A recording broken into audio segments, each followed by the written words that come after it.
qué importante es conocerse. Porque puedes tener la ayuda, puedes darte cuenta, puedes hablarlo con tus amigos, con tu esposo, con quien sea. Puedes distribuir esa carga que tú mencionabas. Pero si tú estás dentro de un rompecabezas y tienes las piezas gigantes y no te das cuenta y no ves, como tú decías, la jugada de afuera, qué difícil es salir, ¿no? Es muy importante el tema de darse cuenta realmente quién es uno, darse cuenta lo que pasa en tu mente, porque lo que nos pasa a la mayoría es que le damos demasiado poder a nuestra mente y no somos lo que pensamos, no somos las ideas que tenemos, no somos eso, somos algo más puro, sagrado y profundo. La mente es un pedacito, es una perspectiva de nosotros. Uno siempre sabe, si uno tiene tiempo de detenerse y entrar en silencio, así sean 2 minutos, y sentirse, uno sabe cuando las cosas no están bien. Y hacer que todo está bien, y anestesiarnos con las series, y anestesiarnos con las compras, y anestesiarnos con cada quien tiene su anestesia favorita, la comida, las drogas, lo que sea, pero cada quien tiene su anestesia, la fiesta, su anestesia favorita. Es más fácil eso y es socialmente más aceptado que decir estoy mal y necesito encontrar por qué estoy mal y voy a hacer un proceso para entenderme y saber qué es lo que me está pasando.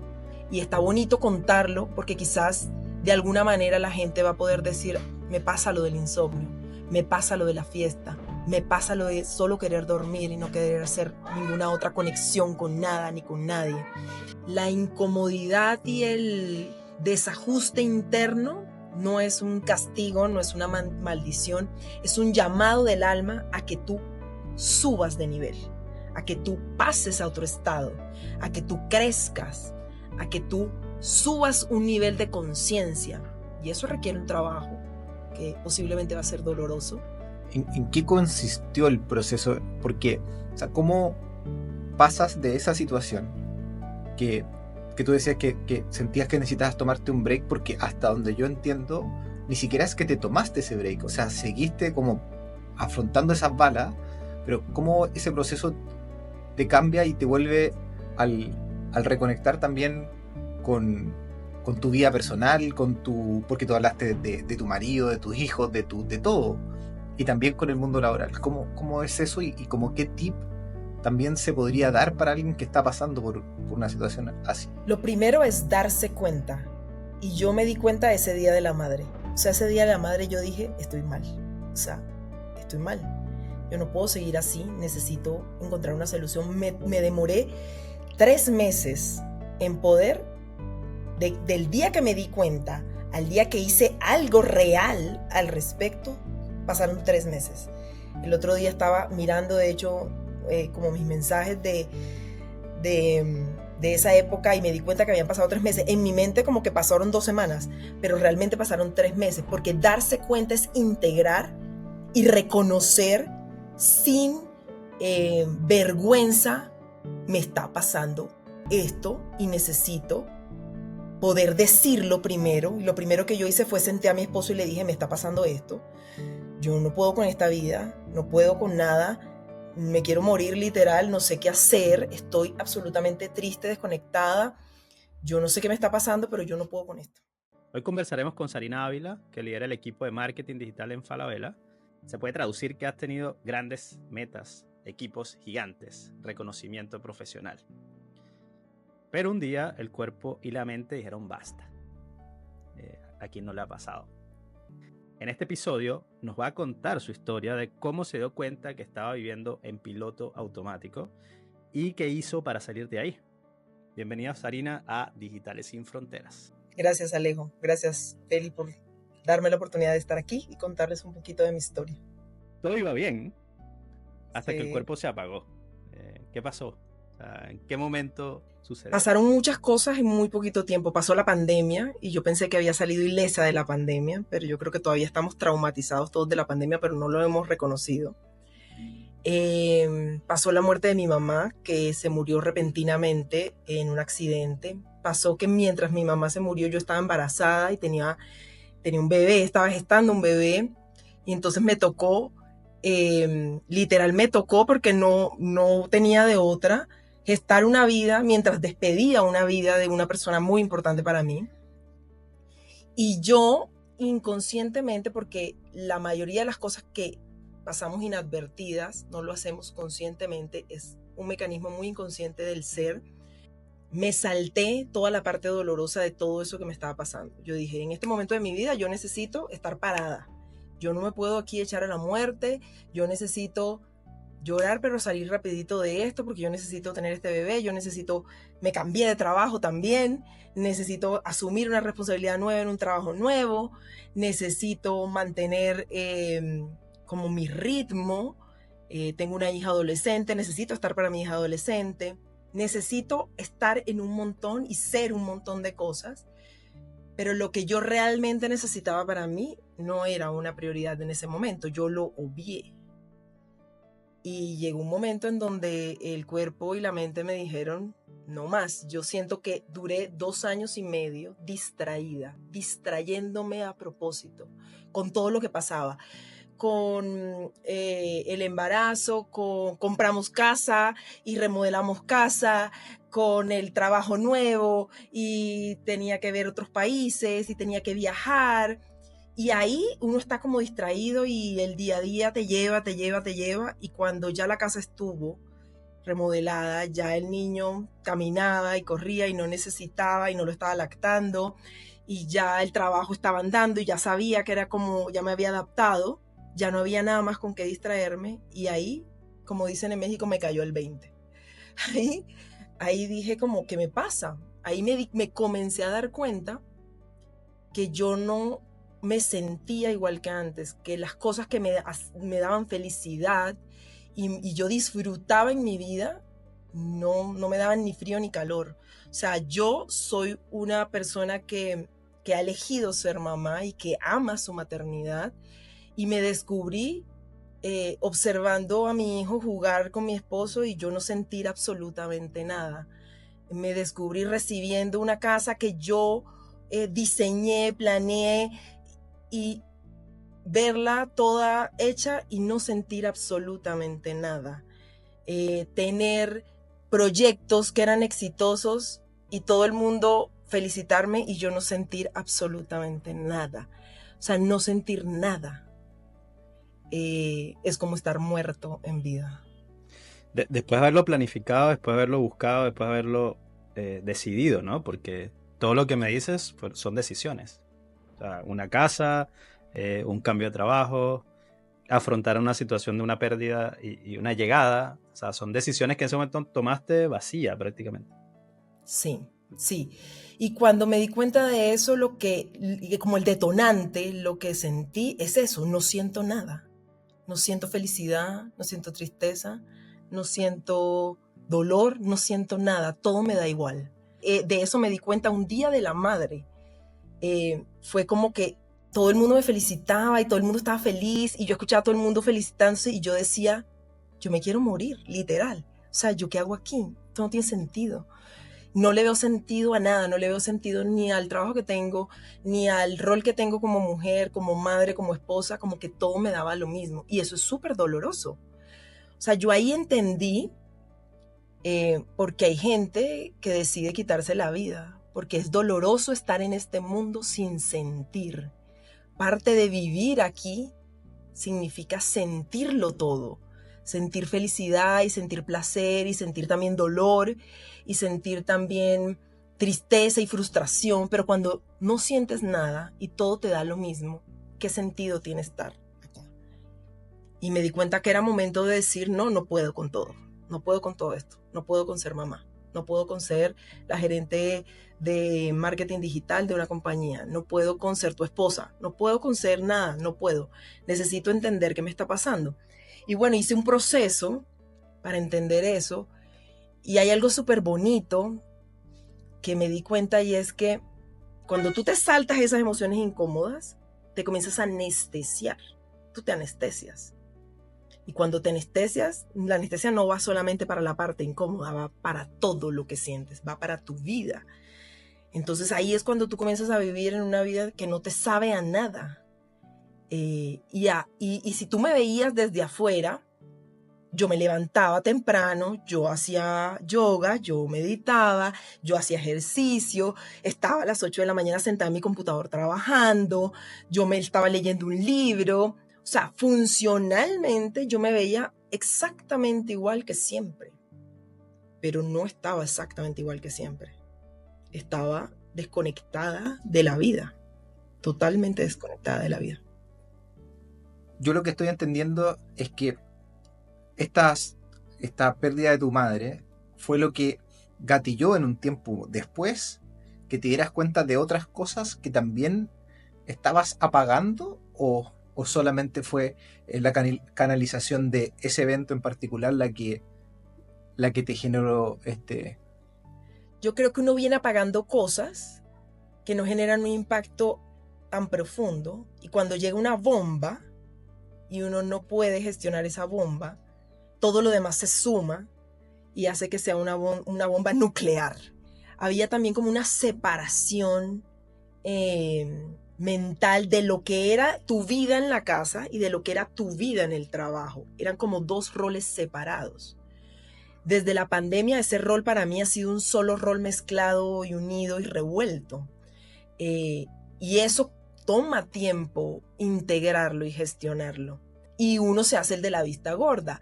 Y así un montón de cosas que cuando tú sumas y luego llega la muerte de mi mamá, es como que yo en ese momento decidí, yo tengo que seguir en pie y no voy a vivir lo que tengo que vivir, sino que lo voy a meter allá por debajo.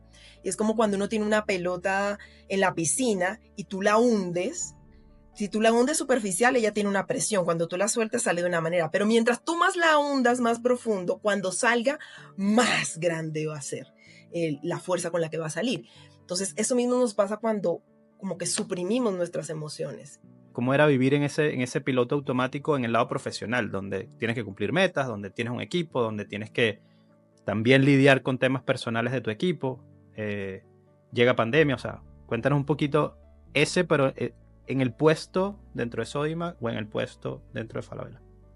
Sí, cuando todo esto comenzó yo estaba en Sodimac, y ahí pasó algo importante, y es que yo siento que y ustedes conocieron ese equipo, teníamos un equipo que era el equipo 10, o sea, era un equipo de gente increíble, súper comprometida, que teníamos un way of working increíble, trabajábamos todos súper alineados. Llegó pandemia y lo primero que pasó fue que todos se fueron. O sea, todos eran personas jóvenes que vivían solos, lejos de su familia, y no aguantaron la pandemia. Y todos me fueron renunciando uno tras otro. Y ahí comenzó también mi dolor, porque, claro, en plena pandemia, con todo lo que había que hacer y resolver, el equipo de confianza se fue. Se fueron todos.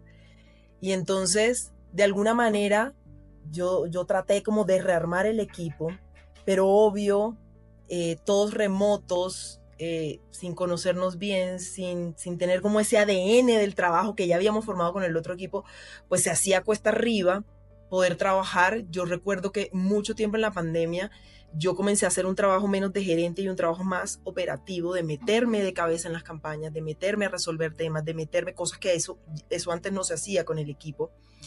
Y digamos que en el principio yo dije como esto es algo temporal, mientras salimos de esta pandemia, mientras el tema regresa, mientras nos reorganizamos, pero la realidad es que el tiempo pasaba y volver a conformar un equipo de la calidad que teníamos antes se hacía bien complejo. Teníamos retos a nivel de salario, teníamos retos a nivel de rol, y comenzó una rotación enorme en mi equipo. O sea, comenzó gente que llegaba, duraba poquito y se iba, y así, y así, y así. Y eso me implicó a mí seguir haciendo mis roles de gerente, que es lo que me gustaba, más la parte estratégica, pero también comenzarme a meter a hacer cosas operativas, sacrificar muchos proyectos que yo tenía, porque tenía el ancho de banda para hacerlos, porque el equipo soportaba el día a día y lo higiénico de alguna manera. Me tocó comenzar a sacrificarlos porque yo no podía hacer todo eso al mismo tiempo, cubrir todos esos frentes al mismo tiempo. Y eso también me comenzó a frustrar, porque quizás lo que yo más disfruto de trabajar es poder ayudar a la gente a crecer, poder ayudar como a hacer cosas juntos. aprender juntos, divertirnos juntos, construir juntos, y eso ya no estaba pasando.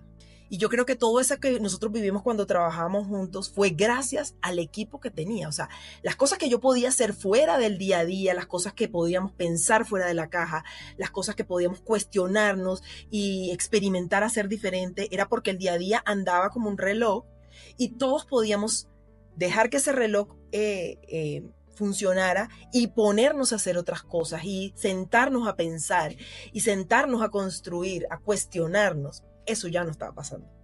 Si yo hubiera podido en ese momento dejar de hacer, yo creo que quizás lo hubiera hecho, quizás hubiera renunciado a todo si yo no hubiera tenido las responsabilidades que tengo, si hubiera sido una mujer soltera o solamente casada con mi esposo. Quizás hubiera tomado otra decisión, pero mis circunstancias no me permitían decir, ¿sabes qué? Voy a parar un tiempo y a reconectar y luego veo qué pasa. No, yo no podía hacer eso en ese momento. También se vale decir, no quiero parar las balas y necesito un break. Es 100% necesario a veces. Y si tú no lo haces, pues un día la vida te hace que lo hagas. O sea, de eso no te escapas. Si tú necesitas volver a reconectar, de eso no te salvas. Lo vas a terminar que hacer tarde o temprano, de una u otra manera. No hay manera de seguir en la vida como de manera a largo plazo, prolongadamente, en esa situación, levantándote todos los días y diciendo, hoy me tengo que volver a levantar, sin la menor intención real de querer hacerlo. Tú dijiste que ahí hiciste la transición, que hiciste un proceso, pero ¿en qué consistió el proceso? Porque, o sea, ¿cómo pasas de esa situación que tú decías que sentías que necesitabas tomarte un break? Porque hasta donde yo entiendo, ni siquiera es que te tomaste ese break, o sea, seguiste como afrontando esas balas, pero ¿cómo ese proceso te cambia y te vuelve al reconectar también con tu vida personal, porque tú hablaste de tu marido, de tus hijos, de todo, y también con el mundo laboral? ¿Cómo es eso y como qué tip también se podría dar para alguien que está pasando por una situación así? Lo primero es darse cuenta, y yo me di cuenta ese Día de la Madre. O sea, ese Día de la Madre yo dije, estoy mal, o sea, estoy mal. Yo no puedo seguir así, necesito encontrar una solución. Me demoré 3 meses en poder, del día que me di cuenta al día que hice algo real al respecto, pasaron 3 meses. El otro día estaba mirando, de hecho, como mis mensajes de esa época y me di cuenta que habían pasado 3 meses. En mi mente como que pasaron 2 semanas, pero realmente pasaron 3 meses, porque darse cuenta es integrar y reconocer sin vergüenza, me está pasando esto y necesito poder decirlo primero. Y lo primero que yo hice fue senté a mi esposo y le dije, me está pasando esto, yo no puedo con esta vida, no puedo con nada, me quiero morir literal, no sé qué hacer, estoy absolutamente triste, desconectada, yo no sé qué me está pasando, pero yo no puedo con esto. Y yo ahora recuerdo la cara de él como, Dios mío, ¿qué voy a hacer con esta mujer? No entiendo, como que él no procesaba todo lo que yo le estaba diciendo. Y luego lo que comencé a integrar es, necesito buscar ayuda. Lo que yo he hecho no sirve. Yo no puedo ser mi propia coach, yo no puedo ser mi propia terapeuta, porque yo no tengo la visión para ayudarme a salir. Yo estoy en un hueco y yo misma no me puedo tirar una cuerda para sacarme. Es inviable, es físicamente imposible, porque encontrar un terapeuta es como encontrar otro marido, como encontrar otro novio. O sea, yo no quería pasar por el proceso de ir a uno, me gusta, si funciona, me entiende, no, entonces cambia, porque yo sentía que estaba como en el borde. Me reencontré con una persona que siempre había estado ahí, sino que como yo no estaba en ese nivel de claridad y de darme cuenta, pues no la veía, que yo conocía más o menos hacía unos 6 años, y me la volví a encontrar, y cuando la vi, yo dije, ella es, porque me acordé que hacía más o menos como 2 años antes de pandemia, como en 2018 o 2019, ella le había pasado además algo parecido a lo que me había pasado a mí. Ella también había perdido a su papá de una manera trágica de un día para otro. Y cuando yo me la reencontré de la nada y la vi, fue como, ella es.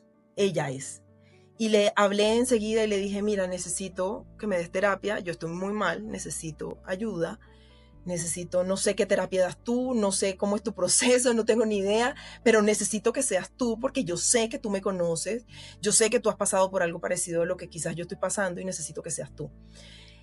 Y solo el hecho de decírselo a ella así y de reconocerlo como públicamente, entre comillas, al hablar con ella, hizo un cambio enorme, porque fue como que ya no estaba yo cargando con eso sola. Yo soy profesora de yoga y hago yoga desde hace 14 años. Durante pandemia di muchas clases de yoga gratuita, pero a partir de la muerte de mi mamá me pasó algo y es que yo sentía que no podía dar clases, porque sentía que yo no tenía cómo dar nada, porque me sentía rota por dentro. Entonces sentía que no podía dar. Cuando uno da una clase de yoga es como que tú estás 100%, tu energía está volcada a los otros. Entonces yo no sentía que podía dar una buena clase si yo no podía estar en disposición de volcarme a los otros. Entonces dije, tengo que volver a reconectar con mi capacidad de dar, de servir. Porque además eso se conecta también con el trabajo y es que yo siento que lo que hace bonito el trabajo es servir, es sentarte en una mesa de trabajo, no pensando qué voy a decir para parecer inteligente, no, qué puedo yo aportar aquí para que esto salga mejor. Y cuando uno se siente en una mesa de trabajo con esa disposición de yo cómo aporto valor aquí, nada es estúpido, ninguna pregunta es tonta, salen cosas maravillosas y tú auténticamente puedes ser tú.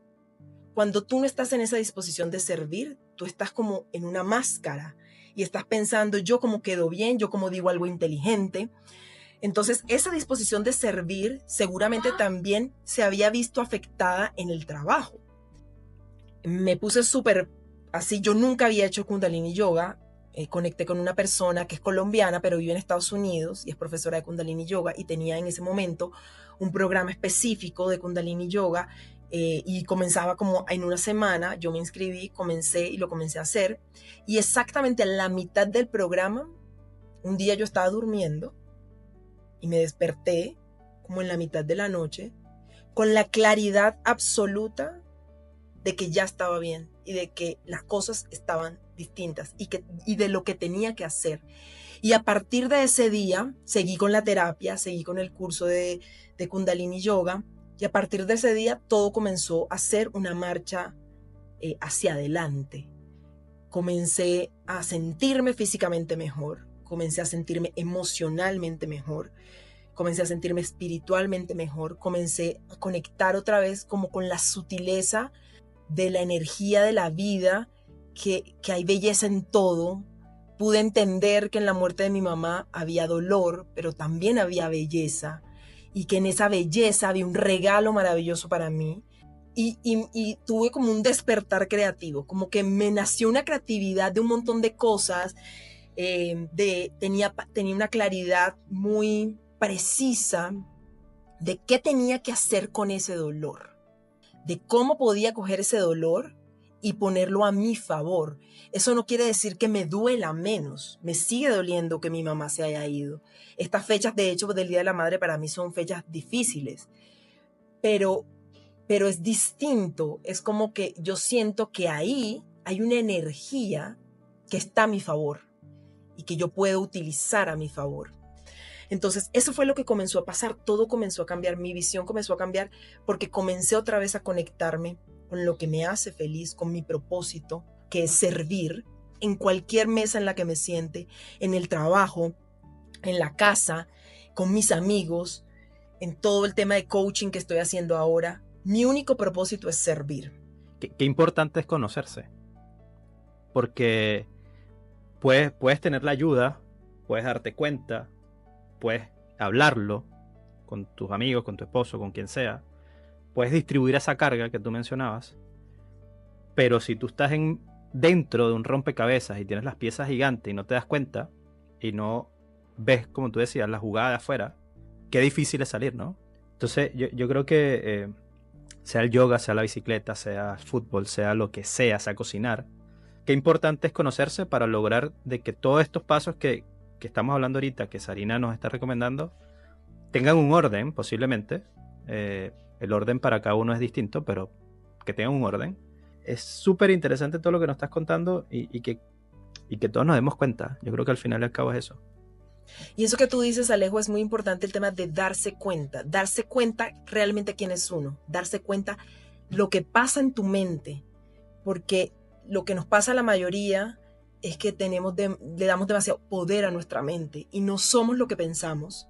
Y siento que ese skill de conocerte es un skill muy importante y va a ser cada vez más importante en cualquier ámbito de la vida, profesional, personal, laboral, porque solo cuando uno se conoce, uno es capaz de tomar distancia de los hechos y tratar de actuar de una manera coherente, claro, compasiva y correcta. Si no, todo en realidad es reacción. Mira, me pasa algo y hay un dato que es muy, muy interesante y aquí ya nos metemos en como un lado profesional de siempre tener datos, argumentar con datos. No sé si les pasa, pero tengo muchos amigos conocidos que post pandemia aumentaron su ciclo de insomnio y lo ven normal. Bueno, me meto en redes sociales, se me pasa, me duermo. Veo una serie, se me pasa, me duermo. Y durante la pandemia o post pandemia realmente, la cantidad de búsquedas en Google, posiblemente hay un estudio, si alguien lo conoce, coméntenlo en los comentarios o déjenlo en los comentarios. Hay un estudio que dice que se aumentaron las búsquedas de insomnio o relacionadas con insomnio un 58%, año contra año. Es brutal. Es algo que, y lo que yo veo es que es súper interesante conocerse y decir, esto no está bien. No automedicarse, no, melatonina, porque vi un reel en TikTok o en Instagram o un short y se acabó y no pasa nada, pero simplemente tienes la mente, como tú dices, diciéndote, ya, haz esto porque yo te conozco. Y no. Entonces, es súper interesante darse cuenta y que estos pequeños detalles, no he podido dormir, me meto y reviso, no está bien. Y ahí hay algo importante, Alejo, y es que yo siento que uno siempre sabe cuando las cosas no están bien. Uno siempre sabe. Si uno tiene tiempo de detenerse y entrar en silencio, así sean 2 minutos, y sentirse, uno sabe cuando las cosas no están bien. Entonces yo siento que tenemos muchas señales, pero no las queremos ver, no las queremos afrontar, no las queremos reconocer, no queremos darnos cuenta, consciente o inconscientemente. Y ahí, Sari, como tú dijiste, hace 10 años, de repente esta conversación hubiese sido muy en privado, ¿no? Porque una de las cosas por las cuales estamos conversando esto contigo es porque tú tuviste la valentía de hacerla pública. Y me imagino que hay una decisión detrás de eso. Pero antes de eso, ¿cómo la haces pública, pero más chiquitito en torno a tu jefatura? Tú estás a cargo de un cargo corporativo que es regional, de una empresa gigantesca. Entonces, ¿cómo lo manejas con tu jefe? ¿Cómo lo manejas con tus pares? ¿Se comenta, no se comenta? ¿Y cómo sería un tip para poder... O sea, primero cuéntanos un poco eso y después te pregunto más, en realidad. Bueno, en el ámbito corporativo, la verdad es que yo lo hice público sin contarlo en mi ámbito corporativo. O sea, yo salí del closet literal en Instagram sin contarle mucho a nadie en el ámbito corporativo, y con el tiempo lo que pasó es que cuando tú vas conectando con la gente te das cuenta que a la gente le va pasando en diferentes dimensiones lo mismo que te pasa a ti. Y ahí es donde está la oportunidad para tú contar. Y no por el hecho de contar, sino por el hecho de que el otro no se sienta solo y no se sienta raro y no sienta que esto que me pasa a mí no le pasa a nadie. Y ahí, por ejemplo, con la subgerente de medios de Chile, me pasó un día que estábamos conversando, estaba yo en Chile de visita, estábamos conversando y ellas me preguntaron, oye, yo vi que tú estás como escribiendo un libro, ¿por qué? Entonces les conté por qué estaba escribiendo un libro, les conté que de dónde había salido el libro, les conté que había salido de todo este proceso de poder integrar todo lo que me estaba pasando, de que estaba deprimida, de que estaba desconectada, de que hice terapia, y ahí de una manera muy natural les conté y ellos me contaron también cosas que les estaban pasando en ese momento, que les habían pasado. Entonces yo siento que si uno se siente, no siente vergüenza por lo que uno ha transitado y lo ve como una manera de servir, hay 1000 oportunidades para contarlo. Con mi jefe también pasó de manera parecida. Un día conversando, de hecho, como en un feedback, le conté, mira, me estaba pasando esto, pasó aquello, y de una manera muy natural. Obviamente hay personas con las que tú sientes más feeling y te puedes sentar a hablar de esto 5 horas, y hay otras con las que quizás no te digan mucho, pero lo que yo he aprendido es que se siembran semillas para que la gente normalice esta conversación, semillas para que la gente se observe, semillas para que la gente sienta que es posible pasar por un momento muy difícil y salir adelante. Imagínate que alguien nos está escuchando ahorita y tiene una posición, o sea, similar a la tuya. Tiene un equipo grande, gerente de un área de una empresa. Llegó a donde quería estar, posiblemente, y le está pasando algo similar. O no se ha dado cuenta. ¿Qué consejo le darías tú para entender que hacer ese cambio en su vida personal no va a perder o no va a poner en riesgo su vida profesional? O sea, el primer paso es reconocer, me está pasando algo. Me está pasando algo, y abraza el camino de entender qué te pasa, de transitar lo que te pasa y de ver qué regalo te trae eso que te pasa. Porque la incomodidad y el desajuste interno no es un castigo, no es una maldición, es un llamado del alma a que tú subas de nivel, a que tú pases a otro estado, a que tú crezcas, a que tú subas un nivel de conciencia. Y eso requiere un trabajo que posiblemente va a ser doloroso, pero cuando estés del otro lado vas a ver la diferencia, y eso como te pone en otro nivel. El trabajo que uno hace con uno mismo siempre lo pone en otro nivel. Y no desde una mirada arrogante de querer ser más, no, sino desde una mirada de poder tener una vida y tener una existencia que te haga más sentido, que sea disfrutable, que sea poderosa, que esté en propósito. Y yo los animaría a buscar ayuda si es lo que sienten que necesitan, los animaría a comprometerse con ese proceso de crecimiento y de autoconocimiento, a probar y a experimentar. Yo llegué al yoga después de hacer muchas cosas en mi vida, y llegué al yoga y esa es mi medicina. Pero conozco gente que su medicina es la bicicleta, conozco gente que su medicina es la escritura, conozco gente que también hace parte de mi medicina escribir, conozco gente que su medicina es servir y se sanan en su proceso y se conocen en su proceso siendo voluntarios en un, orfanato o atendiendo a personas de la tercera edad. Hay muchas medicinas. El mundo está lleno de medicinas para nosotros, para nuestra evolución de conciencia. Entonces, si esa persona estuviera aquí enfrente mía, le diría, bienvenido a tu camino de crecimiento. Deberías estar emocionado, porque lo que va a pasar es maravilloso.